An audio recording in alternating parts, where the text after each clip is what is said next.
2024 stands as the absolute hottest year in 124 years of recorded history. In our cities, the air has become a physical weight, turning every street into a high-temperature gauntlet. But the standard thermometer reading is deceptive. It tracks the temperature of the air while ignoring the specific atmospheric condition that turns a hot afternoon into a lethal threat. That condition is the wet bulb temperature. When extreme heat combines with high humidity, the moisture in the air forms a physical barrier that prevents sweat from evaporating. Your body loses its primary mechanism for shedding heat. At exactly 30.5 degrees wet bulb, a healthy human body's cooling system shuts down. You stop sweating, your core temperature spikes, and your internal organs begin to fail. We are already brushing against that limit. Recently, Kolkata recorded a wet bulb temperature of 29 degrees Celsius, the highest in the world at that moment. This combination of moisture and heat is an invisible thermal siege, pushing the human biological machine to the point of collapse. Most of the urban population survives this siege by retreating behind the hum of air conditioning. But that survival strategy relies on an army of 12 million gig workers who remain completely exposed to the elements. These riders and drivers cannot seek shelter. Their behavior is dictated by platform algorithms. If they stop working during the deadliest heat of the day, between 12 p.m. and 4 p.m., their daily incentives are cut. Taking a break means losing their livelihood. The physical trauma is severe. Workers regularly report their vision going dark while carrying deliveries up apartment stairs. The continuous blasts of hot air cause spontaneous nosebleeds and induce high fevers. This widespread physical collapse is bleeding the macroeconomy. Current projections show that by 2030, extreme heat will cost India 5.8% of its total working hours, the equivalent of erasing roughly 34 million full-time jobs. The devastation is even more apparent in our food supply. During the sudden heat spikes of the 2021-2022 season, intense temperatures scorched the northwestern plains, triggering a 5.6% drop in the nation's wheat yield.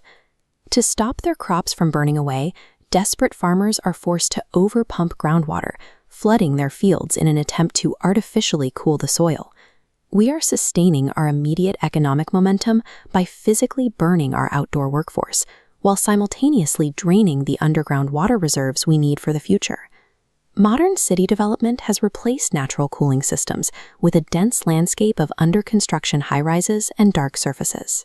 Between 2001 and 2023, India sacrificed over 2.3 million hectares of tree cover to make way for this specific brand of urban growth. This creates the urban heat island effect. Solar radiation strikes asphalt and concrete. These materials act like thermal sponges, soaking up energy all afternoon. After sundown, the concrete slowly radiates trapped heat outward. The temperature never drops. By trapping the heat around the clock, we have engineered concrete ovens that deny the body its vital nighttime recovery window, disproportionately killing the sick, the young, and the elderly. Surviving this thermal siege requires a return to the ancient science of passive cooling, architecture designed to breathe with the environment. Traditional homes in the deserts of Rajasthan and Gujarat use extremely thick mud and clay walls that function as thermal batteries. They absorb the punishing daytime heat, keeping the interior cool, and only release that stored energy late at night when the outside air has cooled. The large open courtyards at the center of these buildings function as aerodynamic engines. They use cross-ventilation to continuously push rising hot air up and out, pulling heavier, cool air down into the living quarters. At the windows, intricately carved stone jollies block out the harsh angles of the sun while physically compressing and cooling the breezes that filter through the small openings. These structures maintain livable temperatures without a single watt of electricity. True climate resilience requires homes that interact with the local environment, rather than airtight boxes that fail under heat stress. While we cannot demolish our cities, we can implement aggressive local policies born from tragedy. In 2010, a heat wave in Ahmedabad pushed temperatures past 47 degrees, killing over 800 people in a single week. Ahmedabad responded with a heat action plan centered on a cool roofs initiative. By painting over 15,000 rooftops in low-income neighborhoods with solar-reflective white paint, they force the sun's radiation to bounce back into the atmosphere. This drops indoor temperatures by up to 5 degrees Celsius and saves nearly 1,200 lives every year. Relying on air conditioning is an unsustainable fix.